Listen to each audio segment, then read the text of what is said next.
يا ترى في فرق ما بين administration of drug و administration of medication؟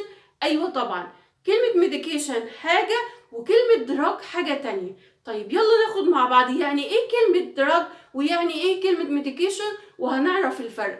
أول حاجة drug يعني substance، مادة. يبقى أول حاجة drug هي substance. المادة دي مالها change، بتغير في ايه؟ in persons physical or physiological، بتغير في الفيزيكال والفسيولوجيكال بتاعة الشخص. يبقى الدراج هي substance، مواد بتغير في وظيفة جسمي. هل شرط ان هي تكون علاجية؟ لا، هي مجرد مادة بتأثر على وظيفة جسمي. يبقى هي عبارة عن مادة بتأثر على وظيفة جسمي اللي هي الدراج. substance that change in person physical or physiological. طيب يلا نشوف يعني ايه بقى medication. medication يعني دراج اللي هي ايه؟ substance. يبقى medication هي ايه؟ دراج. مالها؟ are used، بستخدمها to prevent or treat disease.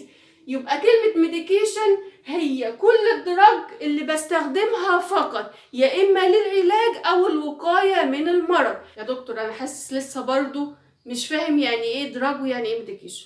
دراج هي أي مادة بتأثر على وظيفة جسمي، مش شرط تكون علاجية. لكن إمتى هقول عليها medication؟ لما تكون للعلاج أو الوقاية من المرض.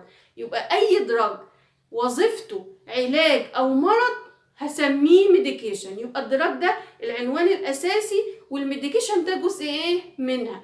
فلما تجيلك جملة في true or false مثلا تقولك all medication are drug، هنقول إيه؟ صح، كل الميديكيشن بعتبره دراج. أيوة. طيب all drug كل الدراجز not medication؟ طبعا كل الدراج ما بعتبروش ايه؟ ميديكيشن، لكن كل الميديكيشن بعتبره ايه؟ دراج. يعني الدراج ده اللي هو العنوان الاساسي او المصنع الاساسي من ضمنه اللي هو الميديكيشن لو كان للعلاج والوقاية فقط. يبقى الدراج ده العنوان الاساسي، لو كان للعلاج والوقاية من المرض هسميه ايه؟ هسميه medication. يبقى لو جالنا في true or false all medication are drug، صح. all drug not medication برضو ايه؟ صح. يبقى الميديكيشن ده جزء من ايه؟ من الدراج. فعشان كده كل الميديكيشن بعتبره دراج، لكن مش كل الدراج بعتبره ايه؟ medication.